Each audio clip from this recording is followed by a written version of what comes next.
हमारी वरिष्ठ नेता श्रीमती सोनिया गांधी जी और हमारे युवा नेता श्री राहुल गांधी जी, केसी वेणुगोपाल जी, अशोक गहलोत जी, सुखिंद्र सुक्कू जी, माणिकराव ठाकरे जी, रेवंत रेड्डी जी,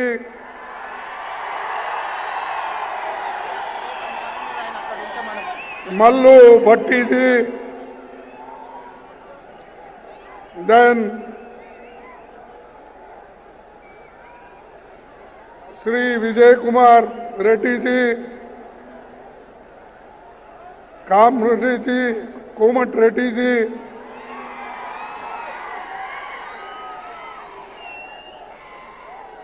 और सारे वर्किंग कमेटी के members, PCC presidents, CLP leaders और जो इस डायस पे बैठे हुए सारे नेतागण, मुझे बड़ी खुशी होती है आज के दिन एक हैदराबाद कर्नाटक के लिए और तेलंगाना के लिए, मराठवाड़ा के लिए ये लिबरेशन डे ये मनाया जाता है। और आज ही के दिन हमको लिबर्टी मिली। देश के इतिहास में हमको जो आज़ादी मिली है 15 अगस्त 1947 में मिली, लेकिन हैदराबाद एरिया में जो हम लोगों को आज़ादी मिली वो 17 सितंबर 1948 में मिली। 13 महीने के बाद हम आज़ाद हो गए और इस आज़ाद होने के बाद हम यहाँ पर कांग्रेस के ओर से बहुत से इंडस्ट्रीज, लोगों के लिए बहुत से हमने सहूलतें दी। पंडित जवाहरलाल नेहरू जी, वल्लभ भाई पटेल जी, कांग्रेस के सभी नेता लोग यहाँ पर अपना मेहनत करके इस एरिया के लोगों को कांग्रेस पार्टी ने दिलाया। आज अभी श्रीमती सोनिया गांधी जी एक योजना उन्होंने घोषित किया, वो महालक्ष्मी योजना, और मुझे पीसीसी के अध्यक्ष और सीएलपी के लीडर इन्होंने ये कहा है कि रैयत भरोसा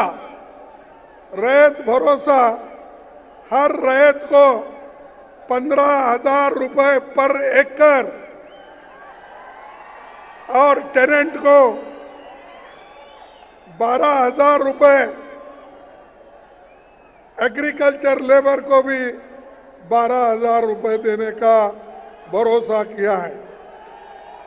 उसके अलावा बोनस रुपीस 500 पैडी के लिए प्रोवाइड किया जाएगा। हमारी सरकार आएगी तो ये जरूर हम आप लोगों को देंगे।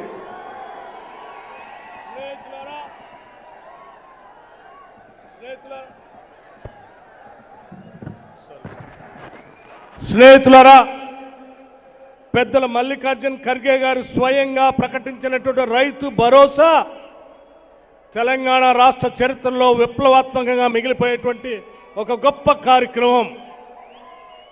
సంవత్సరానికి ఎకరానికి 15,000 రూపాయల లెక్క ప్రతి ఏటా రైతుకి 15,000 రూపాయలు పట్టదారులతో పాటు కౌలు రైతులకు కూడా ఇది వర్తించేటట్టుగా ప్రకటిస్తున్నామని పెద్దలు మల్లికార్జున ఖర్గే గారు ప్రకటించారు.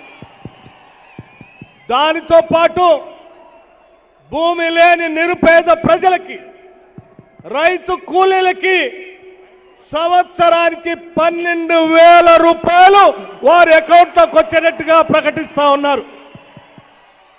అంతేకాదు వరి పండించేటువంటి రైతులకి వరి పంటకి క్వింటాల్కి 500 రూపాయలు అదనంగా బోనస్ని ప్రకటిస్తా ఉన్నారు.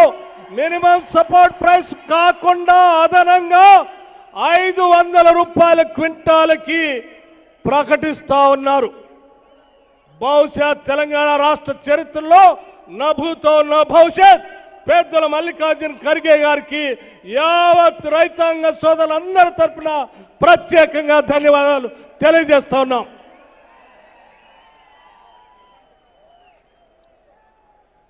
हम जो कहते हैं वो हम करके दिखाते हैं और हमने पहले भी किया है.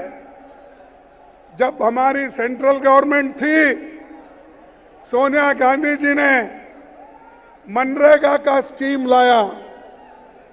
सोनिया गांधी जी ने फूड सिक्योरिटी कानून लाया और गरीबों के पेट भरने के लिए उन्होंने राइस फ्री करके बांटने का स्कीम किया. बच्चों को विद्या देने के लिए, शिक्षण के लिए उन्होंने कानून बनाया. ऐसे कई कानून हमने बनाया. जो गारंटी हमने दी वो हम इम्प्लीमेंट किए.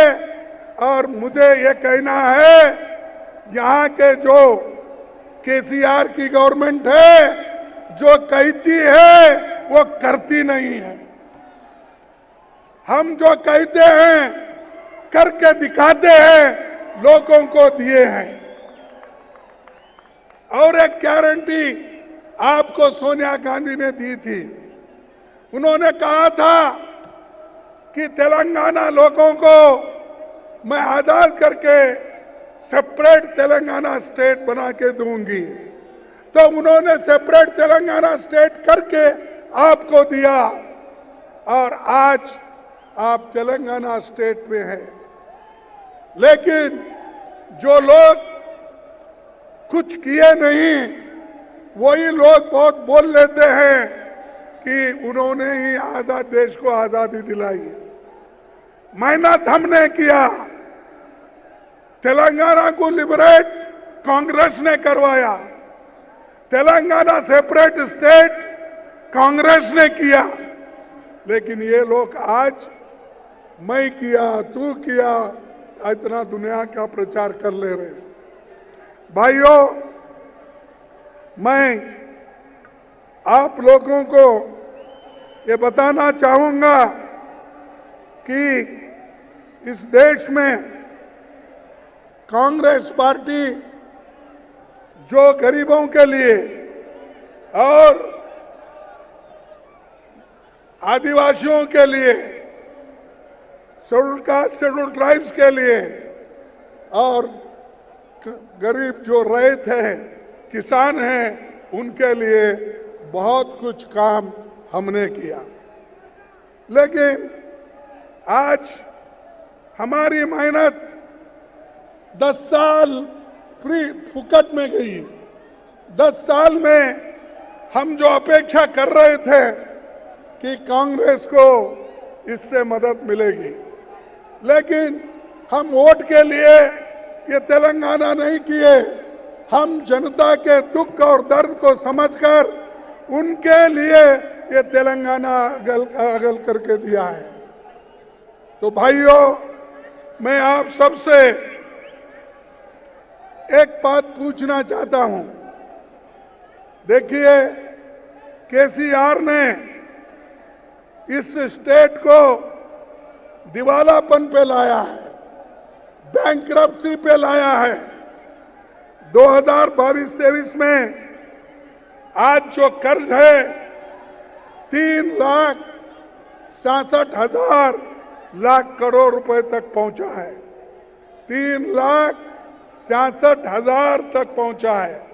जिस स्टेट में सरप्लस बजट था, पैसा ही पैसा था, उसको आज दिवालापन पे उन्होंने निकाला है।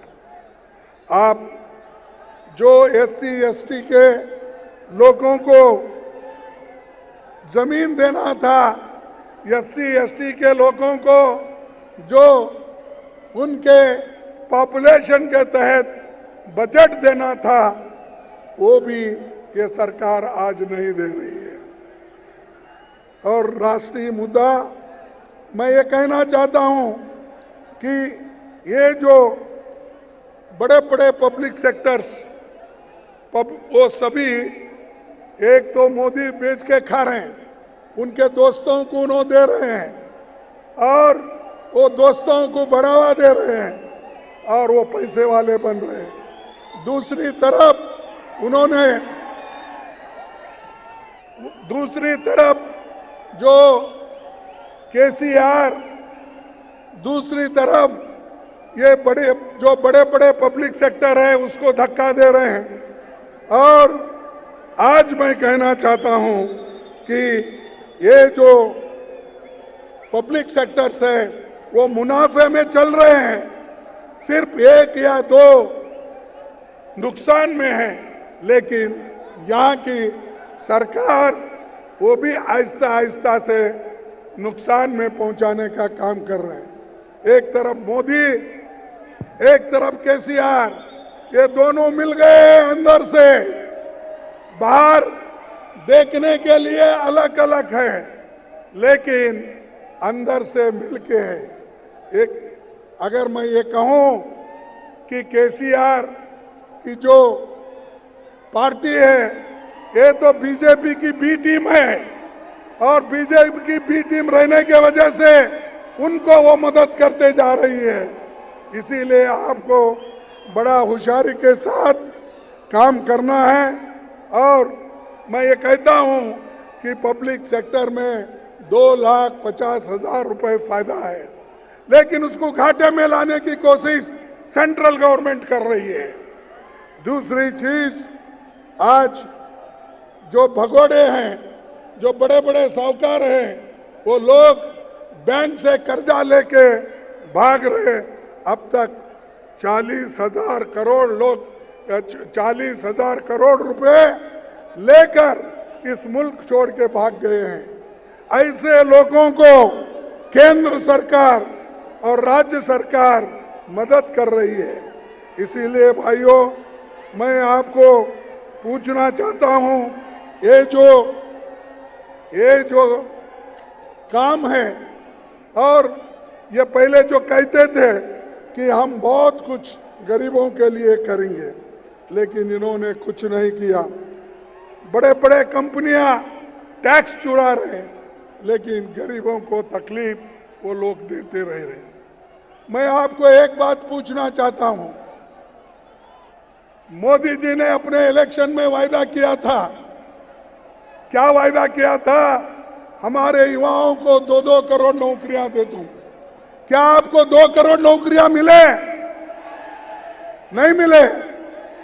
तो मोदी झूठ बोल रहा है। अगर झूठ बोल रहा है तो आप और एक बात बताइए। उन्होंने ये कहा कि बाहर के देशों से काला धन लाकर हर एक को मैं 15-15 लाख रुपए देता हूं बोले। आपको मिला वो 15-15 लाख? नहीं मिला। या तो मुझे कहना पड़ता है, या तो मोदी झूठ बोल रहा है या आप झूठ बोल रहे हैं। मोदी झूठ बोल रहा है। अरे ऐसा जो है 140 करोड़ का नेता मेरे सिवाय कोई नहीं है। मैं बहुत देश के लिए काम करता हूं। बोलने वाला व्यक्ति झूठ बोलता है? नहीं। देख, क्यों? वोट लेने के लिए मोदी भी झूठ बोलते हैं, KCR भी झूठ बोलते हैं। उन्होंने भी धोखा दिया और इन्होंने भी धोखा दिया। इसीलिए आप होशियारी के साथ आपको काम करना है और आने वाले चुनाव में एक बात को आप याद रखना चाहिए कि लाल बहादुर शास्त्री जी एक बात करे थे। उन्होंने हैदराबाद में एक बात की, एक चुप बैठो, अगर किसी को सुनना नहीं है तो बाहर जाओ, don't shout like that. Lal Bahadur Shastri ji ने एक बात उन्होंने कही थी, जो हवाई जहाज में हमें पाकिस्तान के खिलाफ इस्तेमाल करने पड़े हैं, वो अगर हम पिछले 7-8 सालों में न बनाते तो बड़ी परेशानी आती। आजादी के बाद देश ने बहुत प्रगति का, 200 सालों में अंग्रेज राज में जो बातें नहीं हुई वो हमने 10-12 सालों में देश के लिए किया।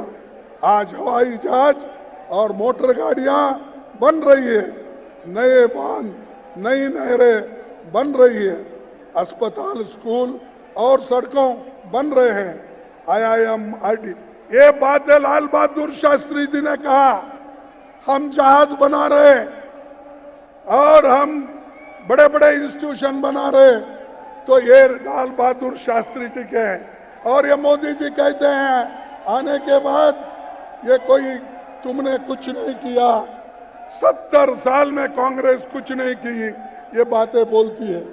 इसीलिए आने वाले चुनाव में जो रेवंत रेड्डी आज अपना काम कर रहे हैं कांग्रेस पार्टी के ओर से, और हमारे CLP के लीडर, वैसा ही हमारा कांग्रेस पार्टी के सभी नेतागण, चाहे वो छोटे हो, बड़े हो, MLA हो, MPs हो, सभी लोग काम कर रहे हैं। और आपको ये इलेक्शन में जीतना है। जीतने के लिए हर लोग कोशिश करना चाहिए। मैं समझता हूं आप लोग, पूरे लोग कोशिश करेंगे। जो कोशिश करेंगे समझते हाथ उठाइए।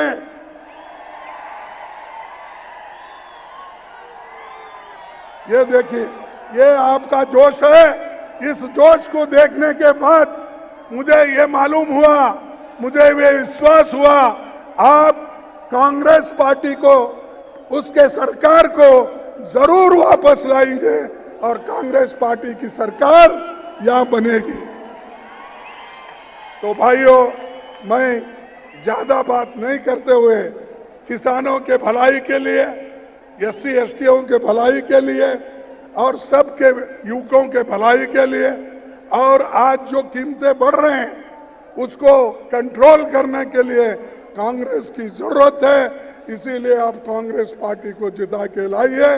हम लोग आपके साथ हैं, सोनिया गांधी जी आपके साथ है, राहुल गांधी जी आपके साथ है, और हम सब तुम्हारे साथ बैठे हैं और काम करेंगे, कांग्रेस को फिर लाएंगे।